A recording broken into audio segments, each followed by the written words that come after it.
నమస్తే, welcome to Magna TV. నేను Aditya.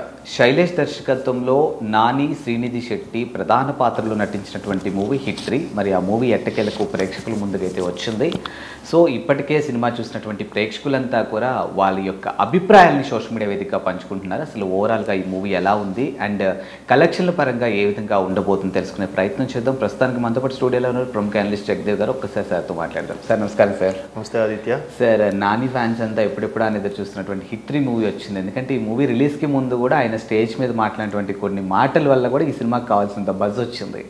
So but ప్రేక్షకుల ముందుకు వచ్చింది, చాలామంది సినిమా చూశారు, సో రివ్యూస్ కూడా ఇస్తూ ఉన్నారు. సో ఓవరాల్గా ఈ సినిమా గురించి మీ కామెంట్ ఏంటి, ఎలా అనిపిస్తుంది? అసలు హీరో నాని న్యాచురల్ స్టార్గా బాగా ఫెమిలియర్ అండ్ స్టార్ అయ్యారు, న్యాచురల్ స్టార్. సో అంటే ఏ కథాంశమైనా ఎటువంటి నటనకైనా న్యాచురల్గా నటించే నాని అని పేరు తెచ్చుకున్నారు. కానీ ప్రీవియస్ మూవీస్ అన్నీ చూస్తే ఆయనకి బ్లాక్ బాస్టర్లన్నీ కూడా ఫ్యామిలీ ఓరియంటెడ్ లేదా లవ్ ఓరియంటెడ్వే ఎక్కువ హిట్స్ వచ్చాయి. ఇది మన అలా మొదలైంది కానీ అష్టాచమ్మ కానీ అవన్నీ కూడా ఎస్టాబ్లిష్ చేశాయి ఆ విధంగా. అయితే ఒక్కసారిగా దసరా సినిమా ఎప్పుడైతే మాస్ లుక్తో అలరించి మెప్పించాడో, mass look with massive action కూడా, అంటే వైలెన్స్. ఇప్పుడు ఆ ఫ్రెండ్ని వాడు సైకిల్ మీద తొక్కుతెళ్తుంటే తల నరికేయడము, తర్వాత ఫ్రెండ్ కోసం హీరోయిన్ని త్యాగం చేయడము, ఒక ఏం లేదు అంటే తిన్నామా పడుకున్నామా తెల్లారిందా ఆ బొగ్గు ట్రైన్లోకి వెళ్ళి ఏవో వాళ్ళు సంపాదించుకోవడం, అదే రోజు గడిపే వాళ్ళకి ఒక్కసారిగా ఫ్యామిలీ లవ్ ఎమోషన్ టచ్ అయ్యే క్యారెక్టర్ ఎలా ఉండబోతుంది అని రొడ్డగా వితౌట్ మేకప్ డీగ్లామర్ అలాంటి పాత్రలు చేసి ఎప్పుడైతే 100 crores క్లబ్లోకి దసరా వెళ్ళిందో, ఓకే నాని ఇలాంటివి కూడా చేయగలరు అని ప్రూవ్ చేసుకున్నాడు. అండ్ వెంటనే మళ్ళీ ఏదో మొన్న రీసెంట్గా ఒక సినిమా వచ్చింది, ప్యారడైజ్ ఇంకా కాదు, రిలీజ్ అవ్వలేదు. ఇప్పుడు హాయ్ నాన్నతో మళ్ళీ ఫ్యామిలీ ఎమోషన్లు, ఒక అంటే ఒకప్పుడు పాతకాలంలో సోహన్ బాబు గారు, తర్వాత జగపతి బాబు గారు, తర్వాత శ్రీకాంత్ గారు, ఇట్లా ఫ్యామిలీ ఓరియంటెడ్ హీరోలాగా అనిపించుకుంటున్న తరుణంలో మాస్ హీరోకు ఉండే ఇమేజ్ కానీ మాస్ హీరోకి వచ్చే కలెక్షన్స్ కానీ అందరికీ తెలుసు. ఎందుకంటే శ్రీకాంత్ గారు కూడా చాలా సందర్భాల్లో తన ఇంటర్వ్యూలో చెప్పారు, నాకు ఫస్ట్ బ్లాక్ బాస్టర్ పెళ్లి సందడి కాకుండా ఒక మాస్ సినిమా పడుంటే నా కెరీర్ ఇంకోలా ఉండేదేమో అని, అంటే ఒక రవితేజ గారితో కంపేర్ చేసుకుంటూ ఏదో ఒక ఇంటర్వ్యూలో చెప్పినప్పుడు నేను చూశాను. సో ఈయన కూడా అట్లా ఫ్యామిలీ ఓరియంటెడ్ హీరో కాకుండా మాస్ అనిపించుకోవడానికి దసరా సక్సెస్ చేసుకున్నాడు. ఇప్పుడు నెక్స్ట్ ఇప్పుడు హిట్ 3 తన సొంత బ్యానర్లోనే చేసుకున్నాడు. అది కూడా ఫుల్ మాస్ యాక్షన్ థ్రిల్లర్. అంటే మాస్ హీరోగా కూడా ఎస్టాబ్లిష్ అవ్వాలి. అంటే ఒక కమల్ హాసన్ అనే వ్యక్తికి పాన్ ఇండియా లెవెల్లో, ఇప్పుడంటే పాన్ ఇండియా స్టార్ వచ్చు కానీ ముందు నుంచి కూడా అన్ని భాషల వారికి తెలిసిన నటుడు ఎవరున్నారంటే కమల్ హాసన్. సో అట్లాగా అన్ని రకాలుగా చేశారు కాబట్టి ఆయన నిలబడ్డారేమో. ఈయన కూడా అన్ని రకాలుగా చేయాలన్న తపనతో ఒకవైపు స్టార్డమ్తో పాటు అన్ని రకాలుగా చేయగలి. At the same time present trend ఏం నడుస్తుందంటే అది హీరో పెద్దోడా చిన్నోడా లేకపోతే కొత్త ఫేస్లా అన్నోన్ ఫేస్లా అనవసరం, కథే హీరోకి, కథే సినిమాకి హీరో. అట్లాంటి నేపథ్యంలో కథని జాగ్రత్తగా చూస్ చేసుకుంటూ అట్ ది సేమ్ టైం ఆయన చాలా జాగ్రత్తగా ఎంచుకుంటున్నాడు. దాని మీద సగం హిట్. తర్వాత నాని ఈ కథ ఓకే చేశారంటే ఖచ్చితంగా ఏదో కాన్సెప్ట్ ఉంటుంది. ఇప్పుడు నిన్ను కోరి సినిమా ఉంది, అది కొంతమంది లైఫ్లో జరిగిందంట. అది ఒక జరిగిన స్టోరీని ఒక రైటర్ కోన వెంకట్ లాంటి వాళ్ళు తీశారు. బట్ ఆ తర్వాత చాలామంది దాని మీద స్పందించారు.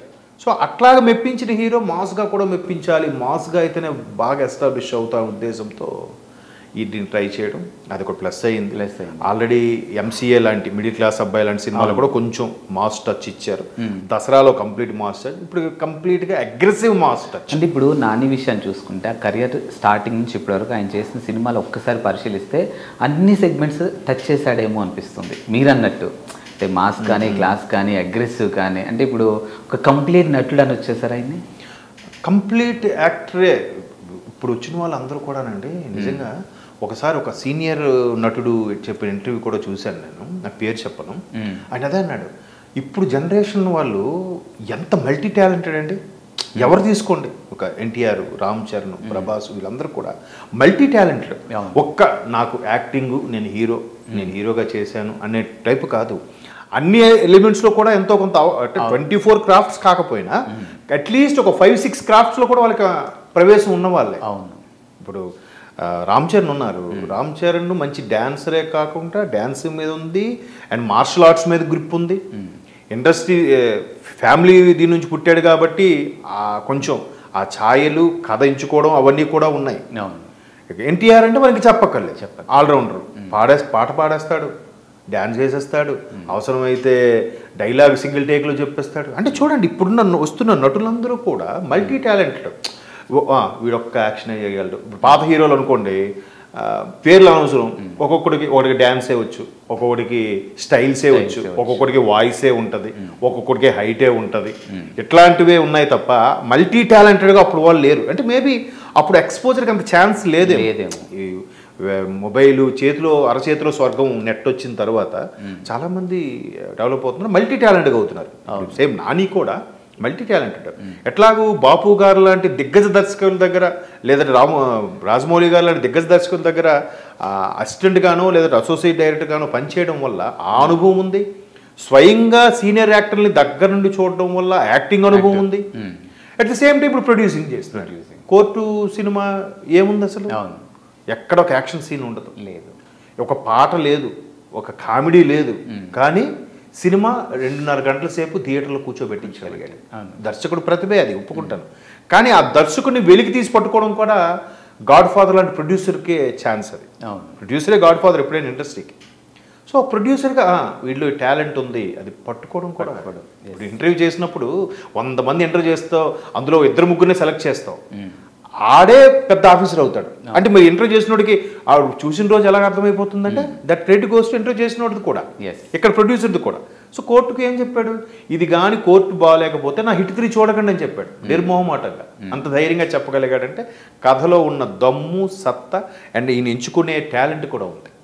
సో అన్నీ కూడా న్యాచురల్గా చేయగలుగుతున్నాడు కాబట్టి, యాక్షన్ సన్నివేశాలు కూడా దసరాకి ప్రూవ్ చేసుకున్నాడు కాబట్టి దసరా సినిమాకి ఇది కూడా కాస్త వైలెన్స్ ఎక్కువయ్యింది అనే ఆల్రెడీ పబ్లిక్ టాక్ వచ్చేసింది. బట్ వైలెన్స్ ఎక్కువైనా ఇప్పుడు వైలెన్స్కి యాక్సెప్ట్ చేస్తున్నారు, మిషన్ గన్లు ఇవన్నీ వాటితో పాటు.